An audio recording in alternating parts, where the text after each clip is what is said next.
Good afternoon, Space Fam, and welcome to Starbase. I'm Jesse Anderson, a Senior Production Engineering Manager at SpaceX. And I'm Dan Hewitt with SpaceX Communications.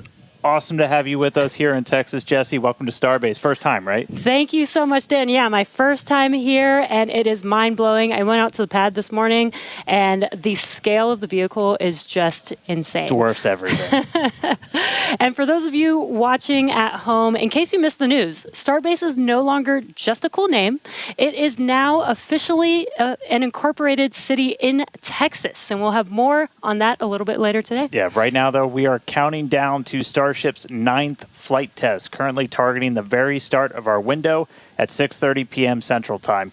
Good news right up front, not tracking any issues with the vehicle. Weather is gorgeous out there right now. Rain this morning, little bit of wind, nothing now, nothing to worry about. Looking good for a launch.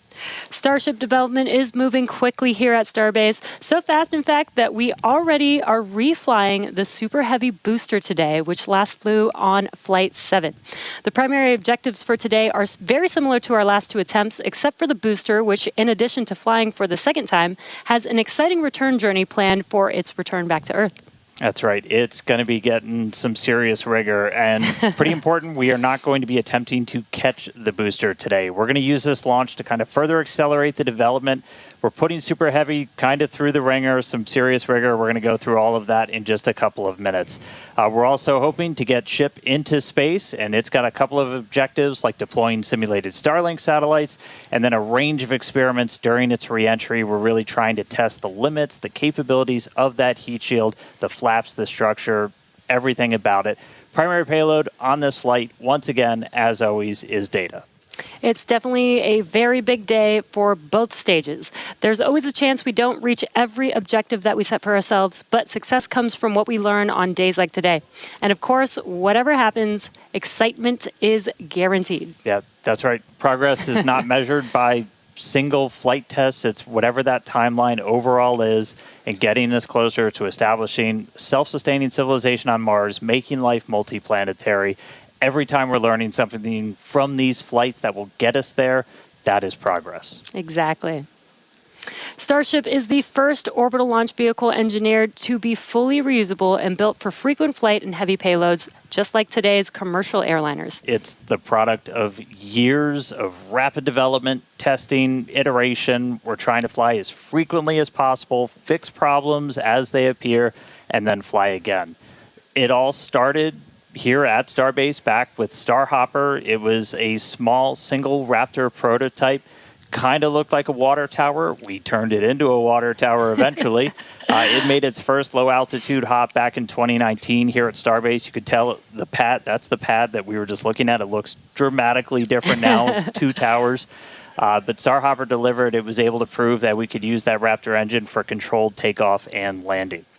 And that is so wild to see that there on your screen was just 6 years ago, and now we're here today with a full-size vehicle. So from there, we moved to full-size test articles with increasingly complex test flights that reached progressively higher altitudes. And each test shaped the Starship that we see today on the pad, a stronger, taller, and more refined vehicle. That's right. All right. Now, let's go out there and meet it. Starship is made up of two parts. First, on the bottom, the Super Heavy booster, powered by 33 Raptor engines. Both Super Heavy and Ship are running on liquid methane and liquid oxygen.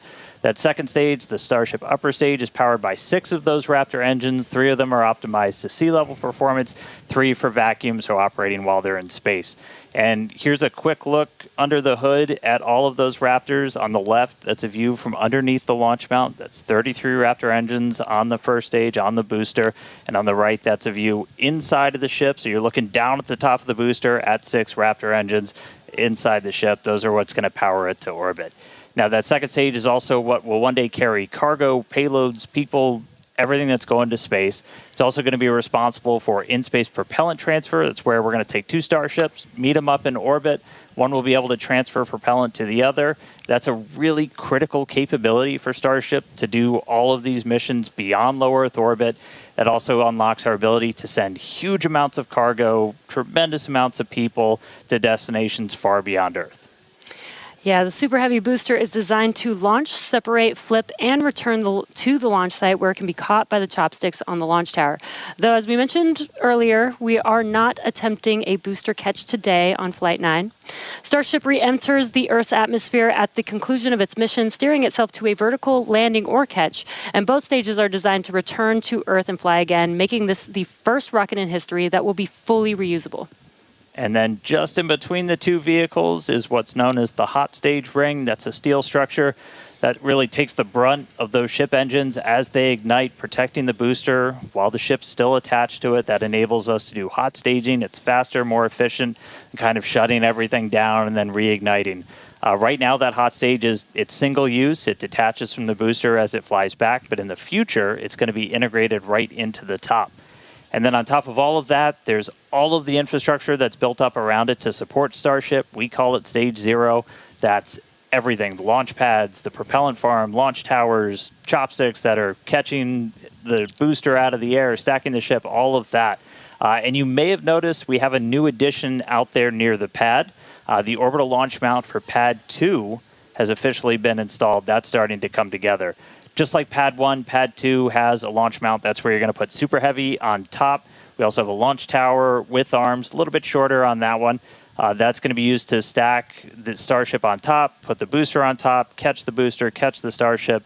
We did put the orbital launch mount on there. That's responsible for routing all of the propellant to the booster ahead of flight. Underneath it, you've got flame deflectors, the water deluge system to disperse all of those forces.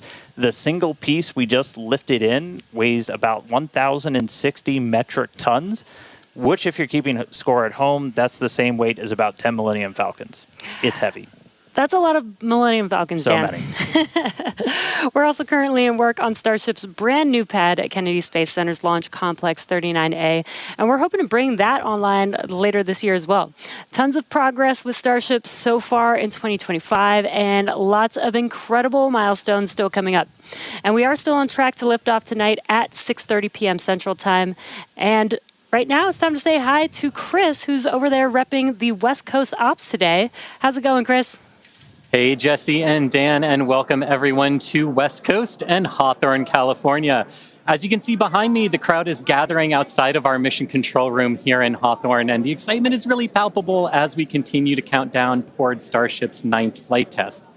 Now, our mission control room here in Hawthorne usually serves as the mission control room for our Falcon and Dragon missions once they launch from Florida and California.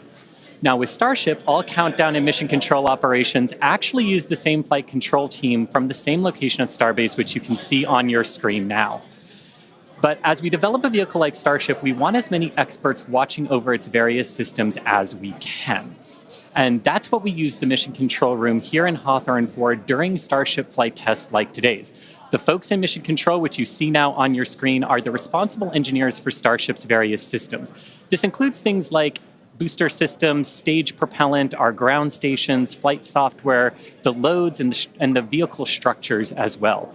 And having this support gives the flight teams in Starbase immediate access to our engineers' knowledge, which is really, really important when we're making informed decisions very quickly in a test program like this. This setup has been great for Starship flight tests so far, as we've handled things like propellant temperature differences, as well as day of launch winds that can affect the loads placed on Starship structures during launch, and particularly during the descent of the Super Heavy booster back to Earth. So having all of these responsible engineers ready to support is crucial during Starship testing, where we place hardware in flight conditions quickly to iterate and make the best and most reliable rocket that we can. So it's definitely a full house, a growing full house here in Hawthorne for our 9th flight of Starship today. Every flight brings us a step closer to a future where Starship is flying multiple times a day. And I'm sure you all feel the same way down there in Texas, Dan and Jesse, but I can't wait to see Starship's launch today. How about you? Yeah, can't wait to see it, Chris. As you can see, props loading on the vehicle is just a little under 2 miles away from us, and we're really excited.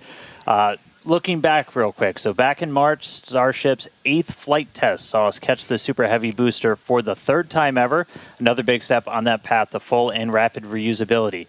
unfortunately, the Starship upper stage did experience what we call a rapid, unscheduled disassembly before it finished its climb to space, which meant we didn't reach all of those additional mission objectives that we had set.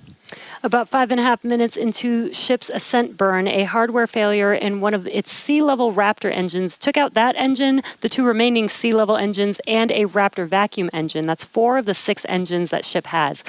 This was a different failure than we saw on Flight 7, and the fixes that we put in place did work as expected. So this was a new issue on Flight 8.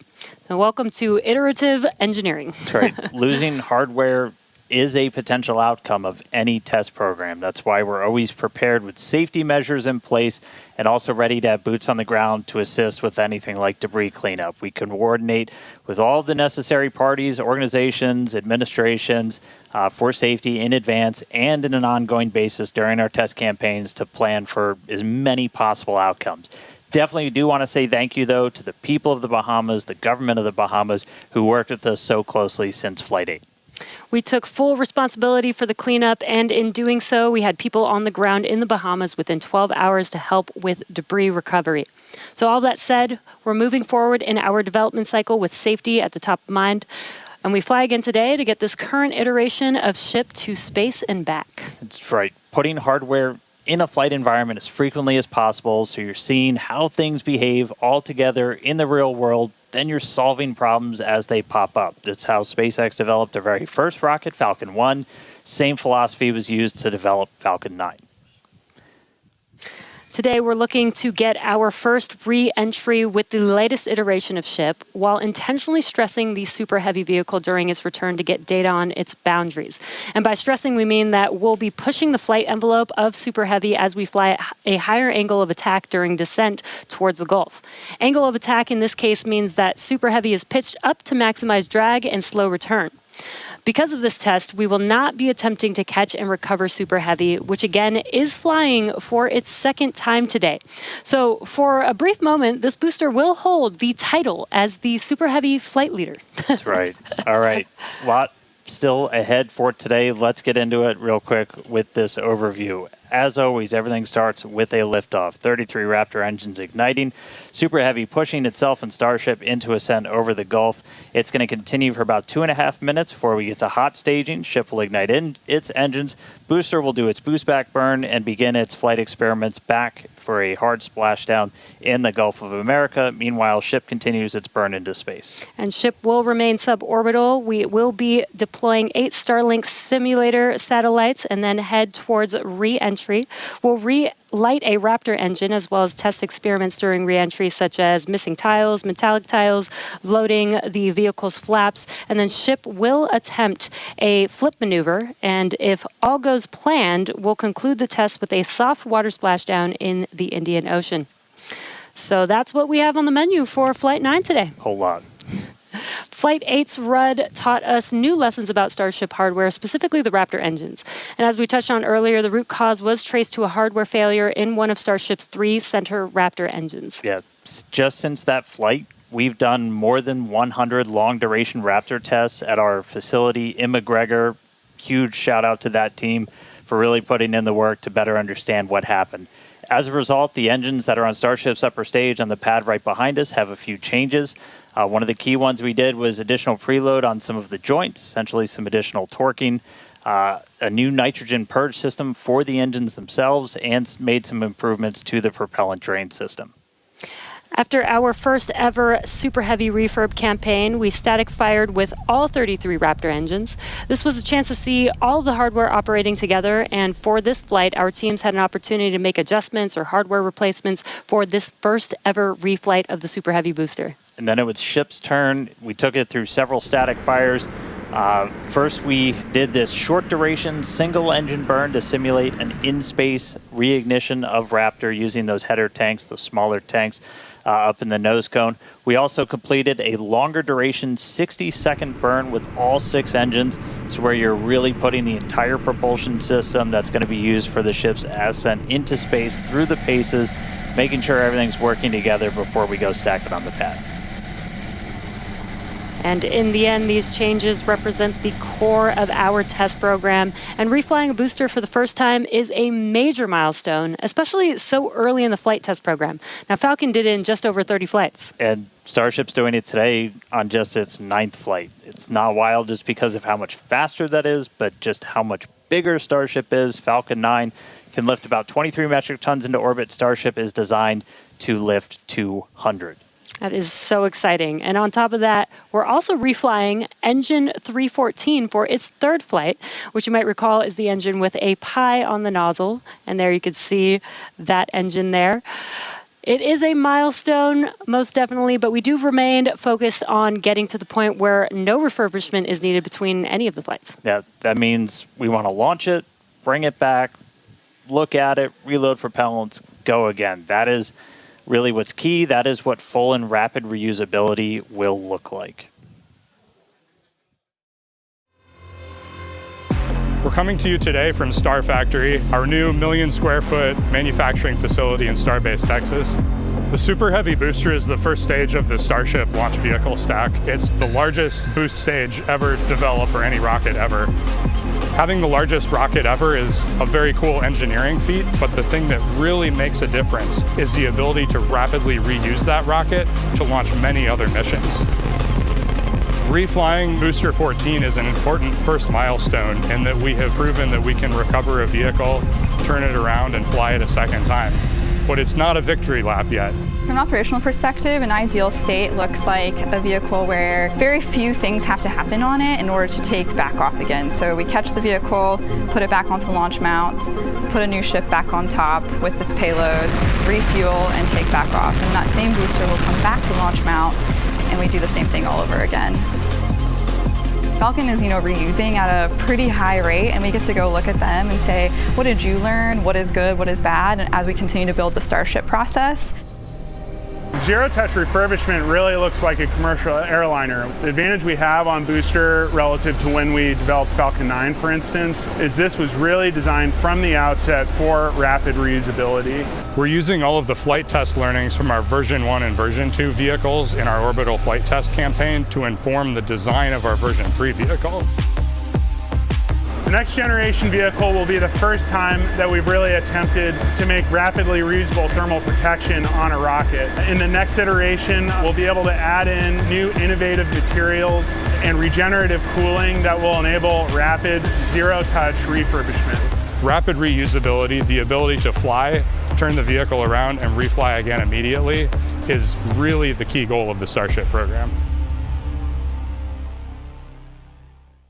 It is so cool to see our teams working together as Starship is learning from Falcon with reusability, and now we're seeing Starship do the same thing today.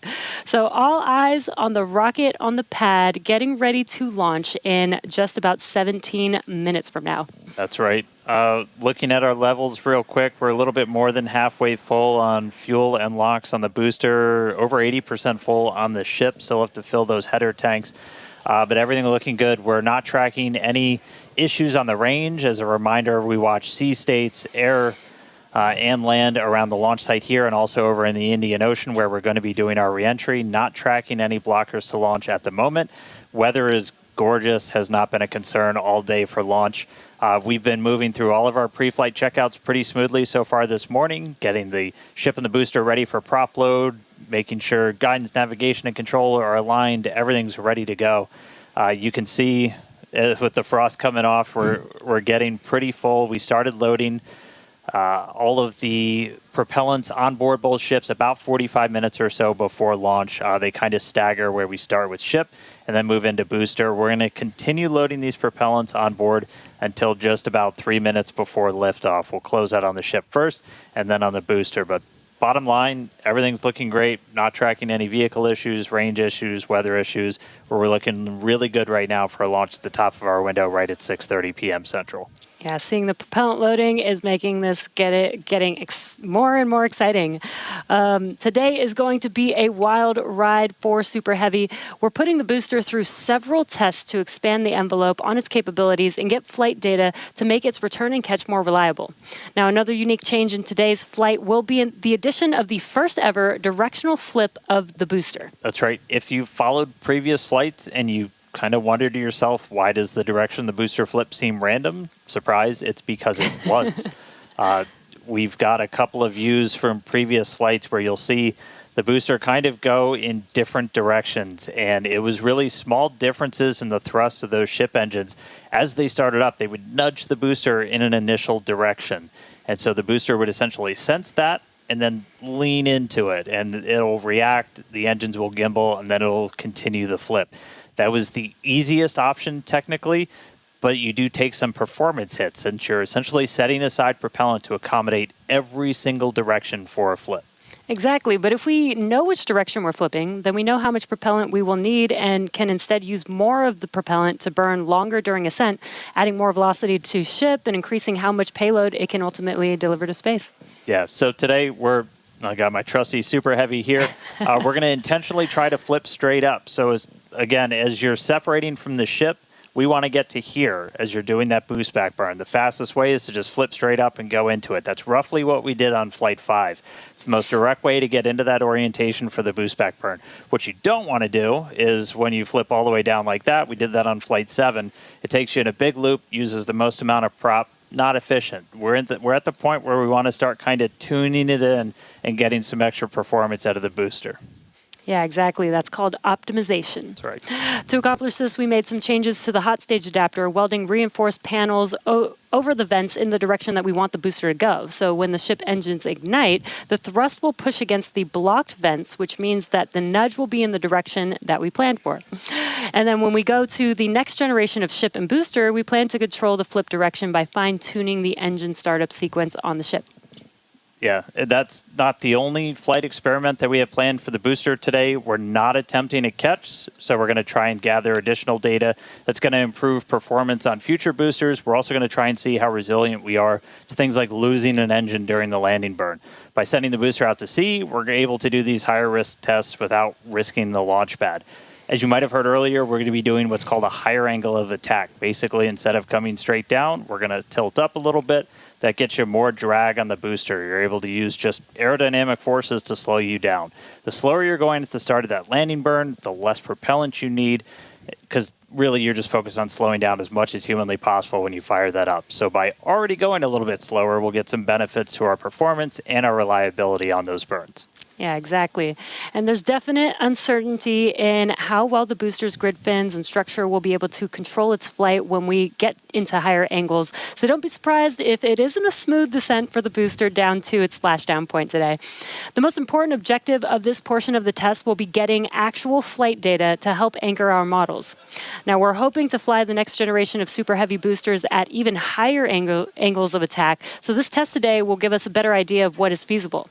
Now, on top of all of this, we're going to see how resilient Super Heavy is to engine failures at the most critical times. Yeah, we're going to intentionally disable one of those 3 center engines and instead use an engine from the middle ring that's kind of right behind it. Those center engines are what we nominally use at the very last part of a landing burn as you're just kind of fine-tuning the booster's path into those waiting chopstick arms.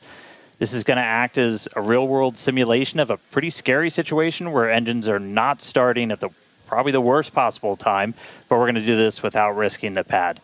And then, at the very end of the landing burn, we're going to cut one more engine off and go down to only those 2 center engines. The burn is going to end while Super Heavy is still several hundred feet above the Gulf, so we expect it to make a pretty hard splashdown today. So, in all, pretty eventful day for the booster. And as many of you may know, water landings are actually uncommon for SpaceX. While other launch providers expend all of their boosters after flight, we land and reuse most of ours. All of these tests are going to help us improve future generations of Super Heavy until we reach its fundamental design, a fully and rapidly reusable and reliable rocket. All right, let's check back in with Chris in Hawthorne. How's it going, Chris? Hey, Jesse, my colleagues here in Hawthorne definitely agree with you. We can't wait to see the Super Heavy perform its second flight and see all of the work from our thousands of engineers and technicians in action today. Now, while this reuse milestone is incredibly important for Starship's development, Super Heavy boosters are not the only vehicles that we reuse here at SpaceX. We're big on reuse, and our Dragon fleet is another example of that reuse. And we actually control those Dragon missions from right here in Hawthorne in the mission control room that we talked about a little bit earlier. For Dragon and our human spaceflight program, this month also marks a big milestone for SpaceX, our 5-year anniversary of human spaceflight. Now, NASA astronauts Bob Behnken and Doug Hurley got us started back on Demo 2, which was notable for being the first time since the retirement of the shuttle program in 2011 that people launched to orbit from U.S. soil. Now, in those 5 years, we have launched 17 human spaceflight missions, 11 for NASA, and 6 commercial missions, including Polaris Dawn, with our first commercial spacewalk in history, and From 2 earlier this year, which became the first human spaceflight mission ever to explore Earth's polar regions. We've flown a total of 66 crew in those 5 years, and we are expecting that number to grow significantly in the coming years. Now, most recently on our From 2 mission, the crew offered unique glimpses into the orbital spaceflight experience. And this was honestly just so cool to see. Thank you to our Starlink teams for making everything with the From 2 crew shared possible. This honestly made me feel like I was right there with them in Dragon. They were living, they were working, they were relaxing, they were doing their experiments while also having fun. Basically, just being people and inviting us along for the ride. And that was really meaningful. Being invited up there really showed how these are just the early days on the road to making life multiplanetary. And the vehicle that's going to make all of that happen is Starship. And Dan and Jesse, I don't know about you, but that is definitely a future I have wanted since I was a little kid, and I cannot wait to see us make it a reality. Yeah, right there with you, Chris. It's the fact that we're getting close to that being reality, that the vehicle that's going to go is sitting on the pad right there. Like, that's endlessly exciting. All of that's going to include sending humans, all of the infrastructure for a permanent presence on Mars. And we're looking ahead to sending the very first Starships to Mars as early as next year. Yeah, this will help prove that we can actually get to Mars with a focus on learning as much as possible while demonstrating what will be needed for Mars transit and landing. But before we can make life multiplanetary, we have to build the starships that will make this all possible. That's right. And that's happening right here, Starbase, Texas, the gateway to Mars. This is where we're soon going to be launching up to 25 Starship launches per year from here at Starbase. And the place is changing every single day. We've grown quite a bit just in the last couple of years. There's a couple hundred employees, their families living amongst actual rockets. We're in the process of expanding production and integration. We've got a target of 1,000 Starships a year we're going to try to hit. And recently, we did become a city of our own. We're the first city in Cameron County in 30 years. And that's just going to help us scale more quickly, try to build out the best community possible for all the people that are building the future of humanity's place in space. Starbase, pretty easily one of the most inspiring, exciting, unique places to live and work on the planet. As usual, shameless plug, we're always hiring. Come help us build the gateway to Mars. Visit spacex.com/careers. You can see all of our openings. And this is my first time in Starbase. And Dan, the Star Factory is a manufacturing engineer's dream. To be able to build a factory like this at such a large scale with such a large scale vehicle is so wild to me. And though I'm just visiting, Chris is hanging out right where I call home base. So let's check back in with Chris in Hawthorne. Thanks, Jesse. Yeah, everything here in Hawthorne is looking good. The crowd is gathered, really excited to watch the hard work of all of their colleagues come to fruition here for Starship on its 9th flight test. Not tracking any issues. We are excited to watch Starship do its thing today, make it halfway around the world, and test a lot of those critical in-space maneuvers and operations that will be vital for the program's continued operation. So, Dan and Jesse, we can't wait for liftoff. Let's have a good flight today. Thanks, Chris. Now, if you're just now joining us, where have you been? But we're glad that you're joining us now. We are at T-minus just under 6 minutes until liftoff of the 9th Starship Test Flight. So far, the range is looking good. All the airspace and trajectory area that we are going to be launching through is looking good for our test flight today. Weather has been great. It was a little rainy and windy this morning, but it cleared up. It looks beautiful here in Starbase, and propellant loading continues on both stages. All right, yeah, it is continuing. We're a little over 90% full on our booster. We are pretty much full in the main tanks on ship, filling up those header tanks. We're going to continue loading prop for about 2 more minutes. Once we're done with that, you've got just under 11 million pounds of liquid propellant spread across those 2 stages. After we get through all of that prop load, our stage 0 will get ready. The ground systems will go through pushbacks, clearing all of those fluid feed lines back to the propellant farm, getting ready for launch. We did just see they did a flap wiggle check, so the final flap check on the ship. We're doing final alignments of the guidance, navigation, and control system, our thrust vector control, essentially our steering, checkouts of the flight safety system. So everything progressing right now. If we do need to hold, that can come at T-minus 40 seconds. That's a point built into the countdown where we can pause to wait for any final checkouts, pressurizations, anything that we need to complete. We can hold there. We will only hold there if we're tracking an issue. We're not currently tracking anything that will hold us at T-minus 40 seconds. But if you've seen a Starship launch before, they can happen. We can push through them and then launch that day still. Exactly. But when we do pass through T-minus 40 seconds, a number of events will occur in rapid succession. The ground spin and ignition systems come up to flight pressure, ship goes to internal power, and then after that, the quick disconnect or QD, arm lockout is removed in preparation for retraction just shortly after T-minus 0.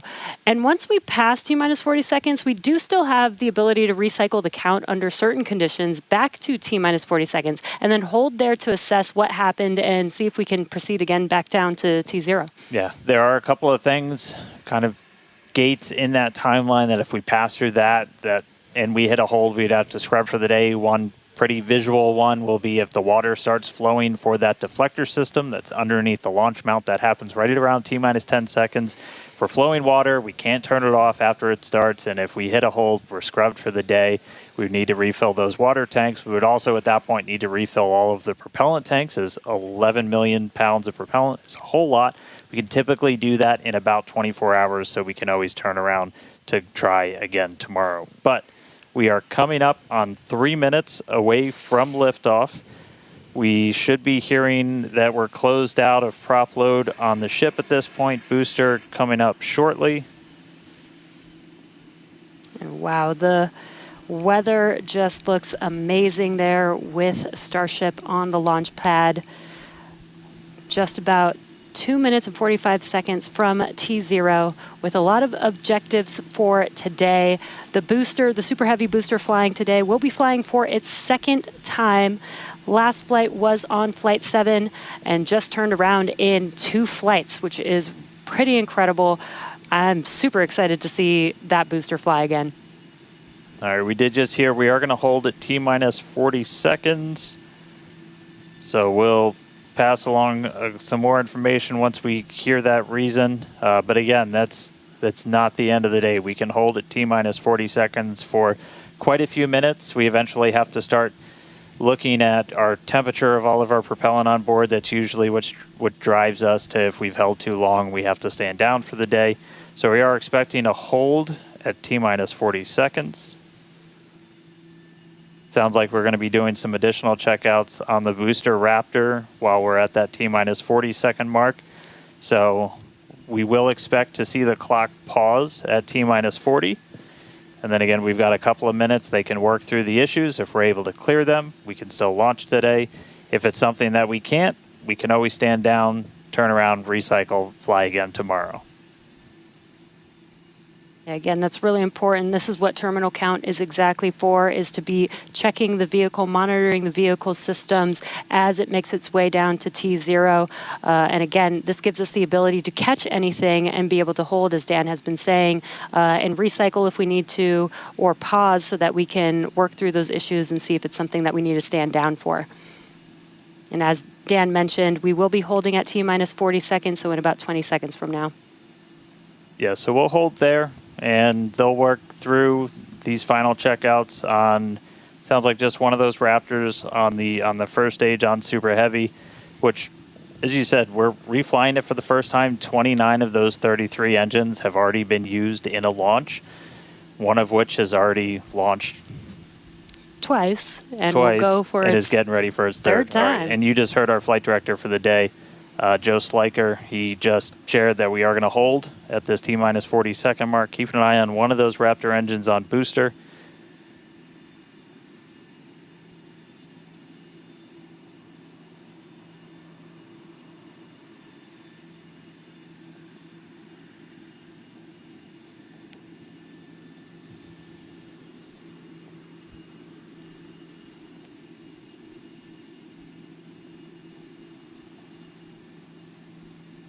And if you're just now jumping in, we are holding still at T-minus 40 seconds. Watching one engine, waiting for temperatures to kind of get to a zone that we want them to on one of the engines on the booster, on the Super Heavy booster, getting ready for its second ever flight.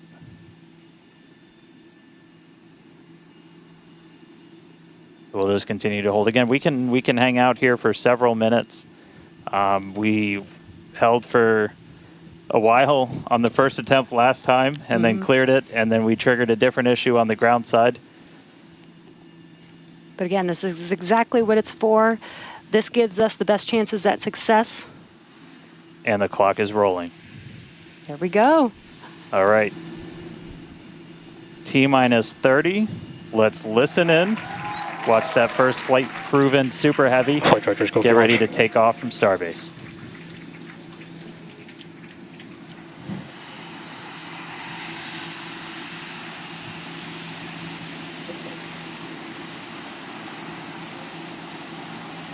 T-minus. Delta 1. Hit hold.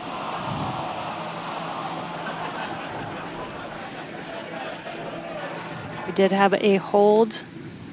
And looks like the clock jumped back to T-minus 40 seconds.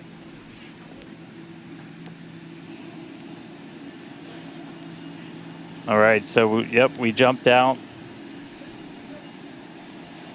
I did not see the deflector go off. So hopefully we were right at around that T-minus 10-second mark. And if we were before that T-minus 10-second mark, we do have the ability to recycle, as we mentioned earlier, back to T-minus 40 seconds. So it looked like this time it was a ground side issue. We're taking a look at this real quick. So again, we're back at T-minus 40. We're gonna hold for a little bit. We are still not scrubbed for the day. Give them a couple of minutes to work through this. Again, we can hang out at T-minus 40 for several minutes. Eventually, we start looking at your bulk temperatures and all of your propellant on board the vehicle. We're not actively replenishing the propellant on board Super Heavy and Starship, and so you don't have essentially forever to hang out before things start to warm up. And you do want to make sure your temperature's in a really stable range for a healthy startup on Raptor engines. So they're going to work through this issue. We can continue to hold here for a couple of minutes. What's launch without a little extra added excitement?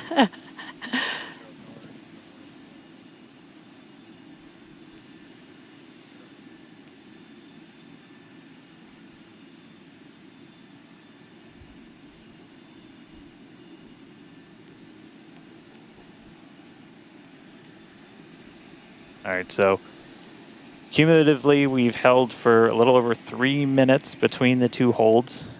Again, this is a ground side issue on our tower. The techs are looking through the data right now to see if it's something that we can either work through or if it would cause us to have to stand down. So we're continuing to hang out with them, holding at T-minus 40.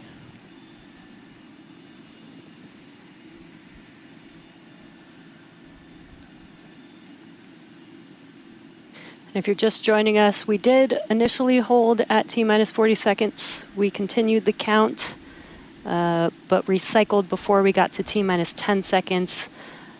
And so we're back at a hold at T-minus 40 seconds, waiting for more information. The team is checking out to see if we can continue today.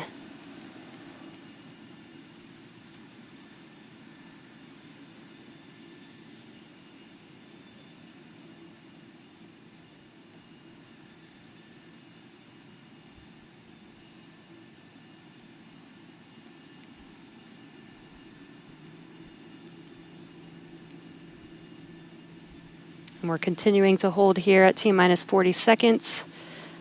We've been holding for just about 5 minutes now as the teams evaluate if we can continue to T0 for Flight 9.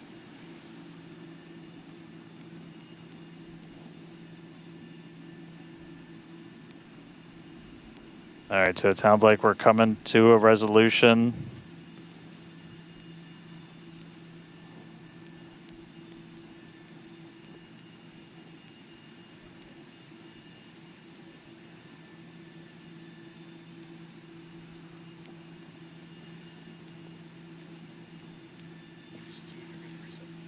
All right, so we are getting to a resolution. We're going to reset everything.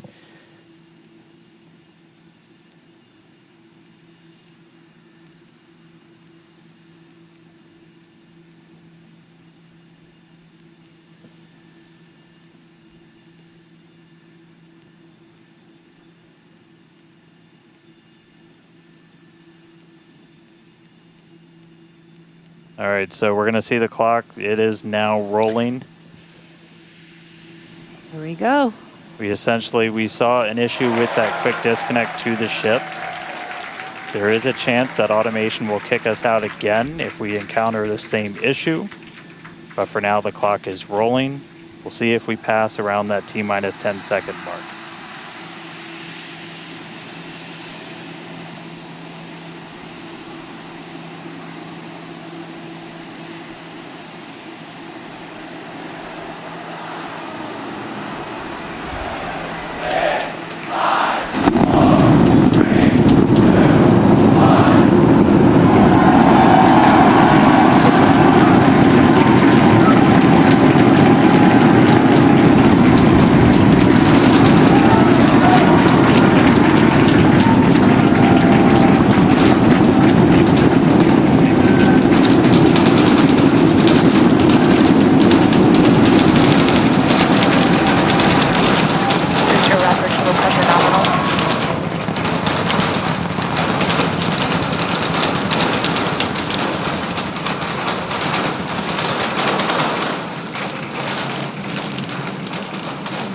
T-plus 40 seconds, it's one hell of a sight from here. We see it arcing right over top of us. We see 33 out of 33 Raptor engines lit on Super Heavy as it starts to ascend skyward.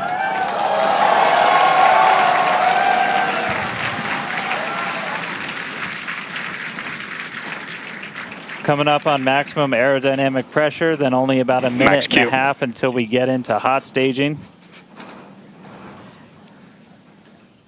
Wow, Dan, that was incredible. We could feel the building shaking here, feel the vehicle's power. Now we're just about a minute away from shutting down those engines on the booster. Again, this booster is flying for its second time today. All right, so hot staging coming up a little under a minute. We're going to see all but the 3 center engines turn off on the booster. So our version of MECO, most engines cut off. And then just a few seconds later, hoping to see 6 engines ignite on ship to push it away.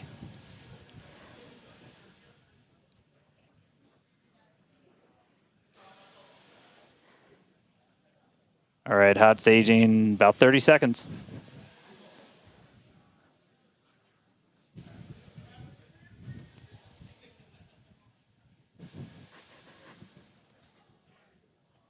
And definitely keep an eye on which way the booster flips. First ever directional flip we're going for today. Should flip straight up.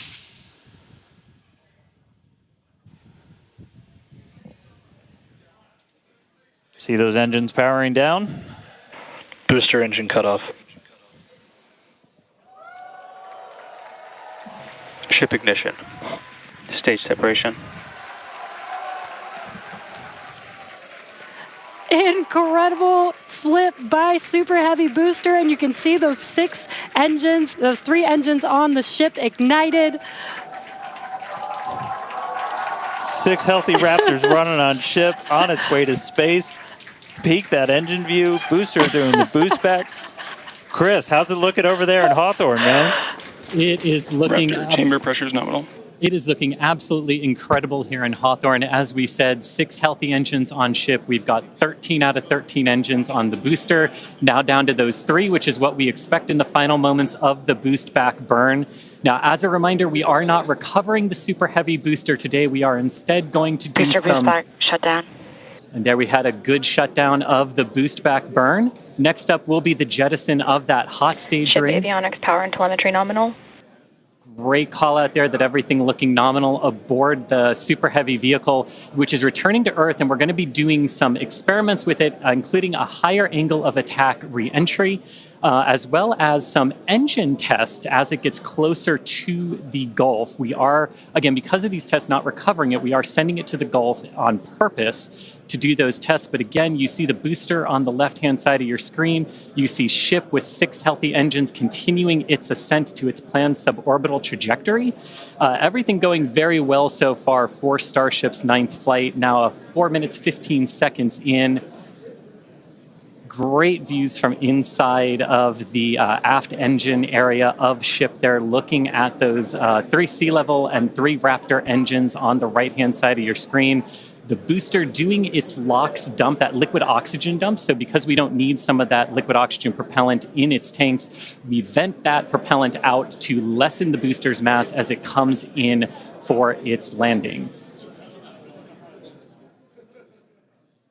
Just absolutely gorgeous views watching these 2 vehicles do their respective things in the skies over Texas here today. And Dan, we're approaching the 5-minute mark into the flight. Super Heavy is descending rapidly. What can we expect here in the next few minutes as it does its atmospheric tests? Yeah, now as we had talked about, Super Heavy might not have a very smooth ride down. We're going to be putting it through this higher angle of attack. So we're kind of pitching it up a tiny bit, increasing drag. We've done this in wind tunnels. We've done this in computer modeling. It shows that sometimes the control isn't great, but only one way to really prove it out, and that's to get real-world data. So here comes Super Heavy. It should be igniting for its landing burn in just about 40 seconds from now. And we are going to relight 13 engines, then bring that down to 3 engines. As we talked about earlier, we will be intentionally shutting down. We will be shutting down one of those 3 center engines intentionally to push the limits of the Super Heavy booster. Ship Raptor, chamber pressure is nominal. And continuing to see 6 healthy engines on the ship. 3 sea level and 3 vacuum engines still ignited as the Super Heavy booster is making its way back down to Earth. We can see those grid fins doing some heavy work. Booster landing, start up. Ignited for our landing burn.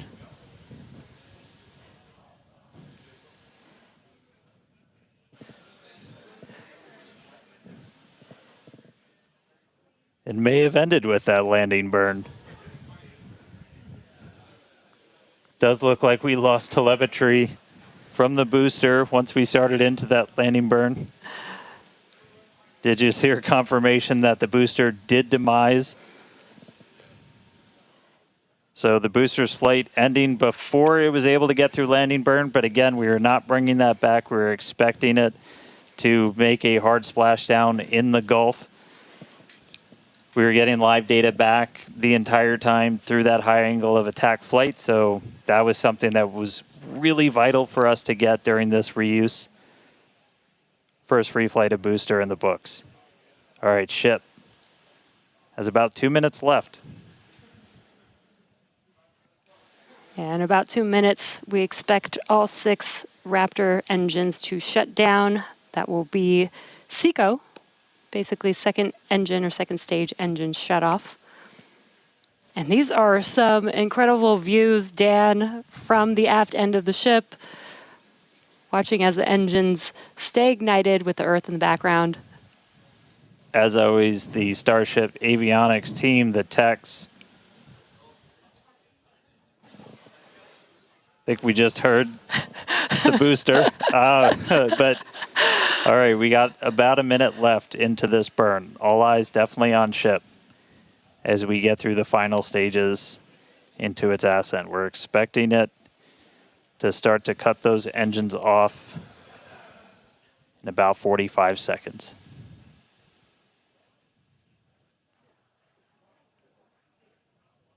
Terminal guidance.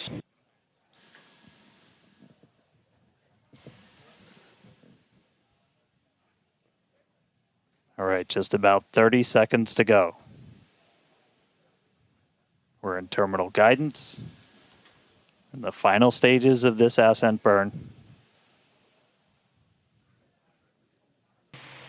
We did see shutdown of the Raptor engines. We do stagger these, so we do the Raptors first. Those 3 have shut down successfully. Sea level's still running. Ship engine cutoff.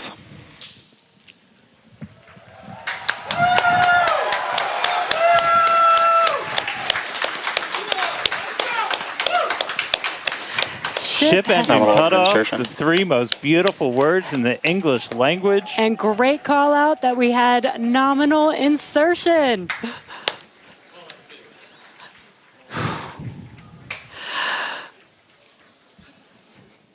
An incredible flight test so far today. We reflew a super heavy booster for the very first time in 9 test flights. Ship is in its orbital trajectory. Again, it's going to remain suborbital for its mission today. But it ignited It ignited all 6 of its engines and made it all the way through SECO just now.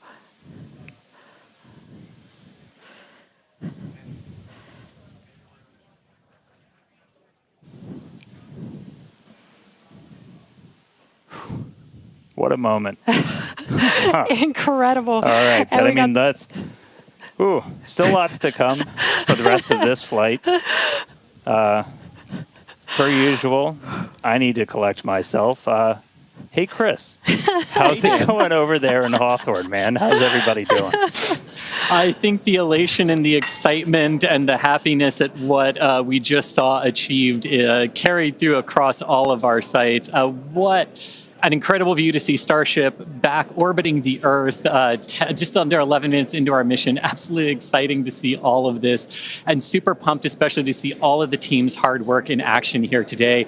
As guaranteed, it has been an exciting evening so far for Starship's 9th test flight. We lifted off a little bit after 6:30 p.m. after a couple of holds that were triggered at the T-minus 40-second mark, but we were able to clear those, one on the Raptor, one on the tower, and we were able to lift off successfully from Starbase. 33 out of 33 Raptor engines lit on the Super Heavy, all 6 engines lit on Ship, bringing it to its planned suborbital trajectory around Earth. But as Dan said, we've got a lot still coming up in our flight sequence. So coming up at about T plus 18 minutes, 26 seconds, we'll have the first deployment of simulated Starlink satellites planned from Starship. That will be followed at about T plus 37 minutes and 49 seconds by the relight of a single Raptor sea level engine in space. This is going to help us gather data on our ability to do a deorbit burn for future Starship missions that will go orbital. And then, of course, one of the biggest tests yet to come is the new heat shield modifications to Starship. And that'll start with re-entry into Earth's atmosphere at about the T plus 45 minute mark, which should take about 16, 18 minutes to complete. And now today's reentry is going to test that heat shield like we said, specifically how Starship will hold up to 100 missing heat shield tiles on its thermal protection system. Now, we purposely took those 100 tiles off over very critical areas of the vehicle to be able to safely test on a flight like this suborbital trajectory into the Indian Ocean what might happen on an operational flight in those areas if we were to lose the primary heat shield tile over Starship. So very critical test coming up. And then after that, we'll have the final descent where we will again be pushing Starship to its limits. We definitely pushed the booster to its limits today to gather data, and we're going to be doing the exact same thing on that ship, seeing how the ship handles various flight conditions that we will need it to fly in as we look to one day soon bring ships back to Starbase for catch and reuse. Now, while there are payload simulators on Starship for deployment today, as we will see in a few minutes, the primary data and the primary payload for today is the data And today, just like with Starship's previous test flights, that data is coming to us courtesy of our Starlink network. In fact, it is from Starlink that you are seeing these wonderful views of ship in space right now. So, and I can't wait to see Starlink really provide those epic views and that data transmission during reentry, which is very, very critical to getting that data during reentry. So, Dan and Jesse, it's been an exciting day so far. There's more to come. As we get ready for Starship's first ever payload deploy, what can we expect next here in the next few minutes? Thanks, Chris. Just going to reiterate, thank you to the Starlink team for these incredible views today. In a few minutes, Starship will deploy 8 Starlink simulators, similar in size to our next generation Starlink satellites. The Starlink simulators will be on the same suborbital trajectory as Starship, meaning they will passively re-enter the atmosphere, just like Starship. With tests like these, we can see how Starship's payload deploy systems work in flight while ensuring that the simulator satellites pose no safety risk to people on Earth or for other satellites in orbit. Now, this also ensures that any parts of these simulator Starlink satellites that do survive reentry splash down harmlessly in the middle of the Indian Ocean. And then before we get there, though, we're going to have to open up that payload deploy door. So we've only ever done that one time before. Pretty sure it was Flight 3. Someone on the internet, please check me. But that was the only time we ever opened it. And we've had Starlink simulators on the last 2 flights, but we haven't gotten to this moment yet where we're able to open up the payload door and start deploying these. It's going to be pretty cool. We've got them stacked inside of the Starship payload bay, and we'll have potentially a couple of views. You saw one camera pop up. Oh, there we go. Look inside of the payload bay of Starship. You can see them stacked down in the middle of your view. There's kind of 4 on either side, so they're sandwiched on top of each other, a stack of 4 right behind each other. And then we're going to pop the door open. It's on the right side of your screen, so we'll see that open up and then start firing those Starlink simulators out into space. We are expecting the payload door to open in a little over a minute from now. And then once that payload door is open, about a couple minutes later is when we will start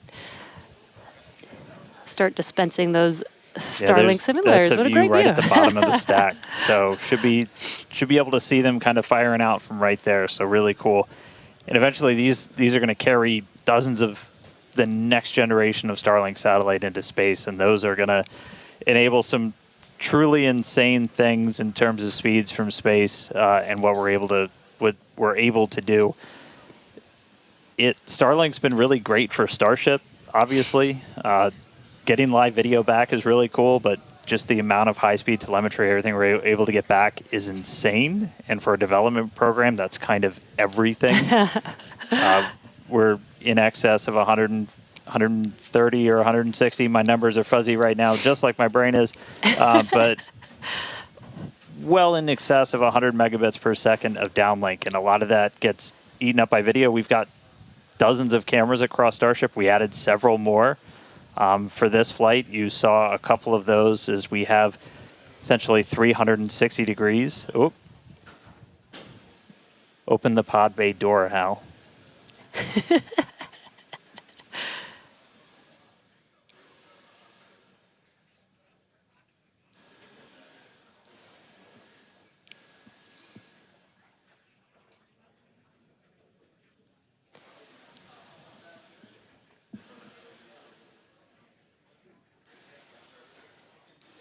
Now we are expecting the payload door to open any moment now, so we're watching out for that.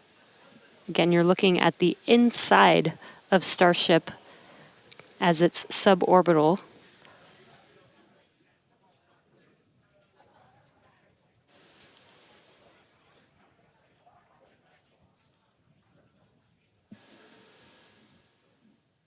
Well, we heard the door open was in progress. It was unable to actuate all the way open, so they are going to close it back up. Hal told me no. He said, I'm sorry, Dan. can't do that. Looks like we won't get the door open today. But that's okay.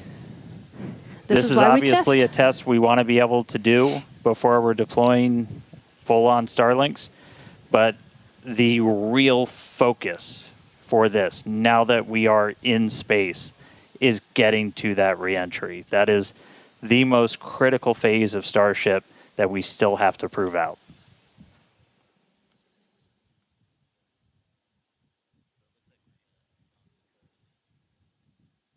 All right, well, so it does look like we're not going to be able to deploy Starlinks today, but we should have pretty frequent views from Starship. They might cut in and out every once in a while, but should be pretty regular. We are in darkness right now, so might be a lot of black, but the cool part is when we get to reentry, it's going to be daytime. Yes, and we did that on purpose so that we can get some live daytime views as ship is returning back to Earth. All right, so we are going to take a break. Enjoy these views as we get them. Enjoy the tunes. We'll be back in a couple of minutes when we get ready to relight one of those Raptor engines on orbit. See you soon.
If you've been following along, we have essentially lost attitude control on the ship at this point. It is suborbital, so it's still headed to the exact same trajectory as before. We were not able to get that payload door open and deploy those nose cones. We've been dealing with some leaks on the ship. This is also what led to that loss of attitude control. So at this point, we are kind of in a spin, and we are also going to be skipping that Raptor relight. If you've followed through the history of Starship, something similar happened, different cause, but same symptom back on Flight 3, where we weren't able to maintain attitude control in orbit. And so we're going to skip the relight of that Raptor engine while we're in space. We are going to still proceed with entry, but as we are not able to control the attitude of the ship, as we get into entry, it will enter in whatever orientation it is in at the time, which does not bode well for the ship's heat shield, as we're not going to be essentially aligned the way that we want to do for reentry. So it is definitely coming down. It is definitely heading to the Indian Ocean, but our chances of making it all the way down are pretty slim. So we'll still get as much data as we can. We're still getting live telemetry, live views from Starlink the entire time, and we'll continue to stick with ship as it continues on. We are about 10 minutes away or so until we start getting into entry, and the light will start to pick up as we cross the Indian Ocean, and we'll start to see a little bit more daylight, and we'll, as always, as long as we maintain that comm link, get some plasma on the way in and start to bring the Starship back through the Earth's atmosphere. So that coming up in about 10 minutes or so. So we'll check back in with everybody in a little bit.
zone, which is good. That is exactly what we planned for.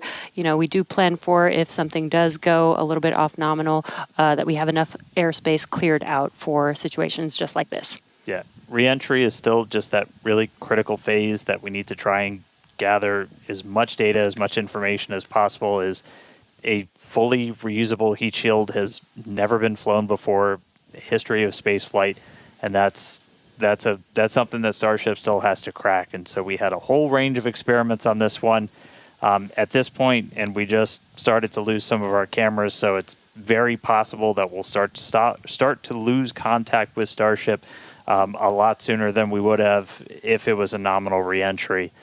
So we are expecting it to break up essentially on its reentry over the Indian Ocean. So not able to do a lot of our on-orbit objectives today, but just the fact that we, got it into space was just a really big moment for a lot of the team. Yeah, and another thing to note is that Super Heavy did fly for its second flight today. It first flew on Flight 7, and it made it all the way to our shutdown of all the engines and stage separation, getting ship into its suborbital trajectory today. It did ignite its 13 engines, but it did demise at that point. We did plan to fly it back down to Earth at a higher angle of attack, and we do expect it to stress the vehicle a lot more than what we've seen previously. So it's not unexpected that we did lose the booster before we got to the actual landing. Yeah. So we're gonna continue to hang out and see if we get any updates on ship. It does look like we might be getting some video back soon. There we go. So this is a view essentially on the top part of Starship. You're looking up at the payload bay and towards the nose cone. So views are going to be a little bit scarce potentially, as again we are in essentially a tumble. We had lost that attitude control. So Starlink, when it's able to connect, able to feed this down. We are at the phase where we would expect entry to start within the next minute or so. So we are entering uncontrolled, but again, we're entering into an airspace and a sea space that is cleared and monitored in advance of launch and before we get to this phase. And with the views that we are able to see, you are seeing a lot of that plasma build up. During reentry, we do expect the vehicle to see about 1,400 degrees Celsius, and there you can see the flap feeling that temperature there, a little bit melting away. But as we expected with the spinning of the vehicle, we are no longer controlling the attitude of the vehicle. So this is now, at this point in the test flight, it is expected to see it begin to demise a little bit on its way back down to Earth. Yeah, and so we'll stick with it for as long as we're kind of getting any reach back from the ship as it starts to make this reentry. But yeah, so it's re-entering actively right now. And again, we did do what's called passivation. So you essentially vent all of your excess propellant overboard before you hit the atmosphere. That's a safety measure we can take on the ship while you still have contact with it. So that was done. It's now coming down in the predetermined hazard area that was cleared ahead of flight. Not controlled, so we're not going to get all of that reentry data that we're still really looking forward to. This is kind of a new generation of ship. It has different flaps, improved heat shield, a whole lot of things that we're really trying to really put through the ringer, as there's a whole lot we still need to learn before we get to kind of the next step that we're hoping for, which is going to be that ship going orbital and eventually coming back here for a catch. So getting through one of these fully is going to be really important. It's not going to be today, but we are just going to stick with the ship, see what else we can learn as it makes its way through the atmosphere and brings an end to the 9th flight test. So we'll stick with it.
If you're just now joining us, we did have an on-time liftoff from Starbase, Texas at 6:30 p.m. Central Time of the Flight 9 vehicle. We did have some incredibly stressing objectives today. The Super Heavy booster flew for its second flight. It first flew on Flight 9 and made its way to take ship all the way up to stage separation, doing its second flight ever, which is pretty incredible. We did lose the booster on the way back down, as we did fly it back down at a higher angle of attack. So as expected, we did have it demise on the way back down. Yeah, we were able to get all the way to that landing burn, though. So we made it through that higher angle of attack. So a lot of great data that's going to help us improve those future booster flights. Yeah, we did do the directional flip, and it worked. Yep. It was actually Flipped a great right view direction that we saw. And then ship continued 6 healthy Raptor engines in the beginning of its flight, making it all the way to SECO and coasting for quite a while. We made it to the expected time that we would open up the payload door. Unfortunately, the door did not open as we expected it to, so we did not deploy the 8 Starlink satellites. Yeah, we ran into a couple of issues once ship got there, but I can tell you it was a pretty crazy moment for a lot of the people that were standing here for ship to make it there. It's been a couple of flights, but it was really exciting to see. Ran into some issues on orbit. We weren't able to deploy the Starlinks. We eventually lost attitude control, dealing with some propellant links inside of the ship. And we did lose attitude control. And just to confirm, we did lose contact with the ship officially a couple of minutes ago. So that brings an end to the 9th flight test. So still a lot of work to do, but really big moment. Chris, how's everybody doing over there in Hawthorne? What's the vibes, man?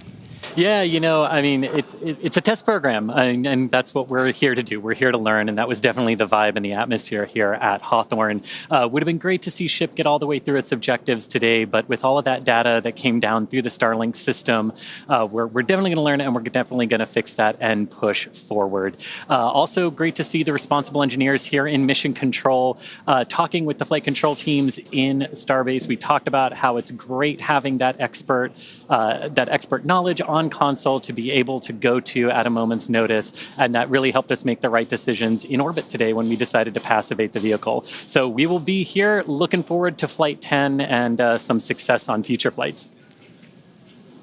All right, well, obviously congratulations to everybody that poured so much time, effort into getting this rocket off the pad.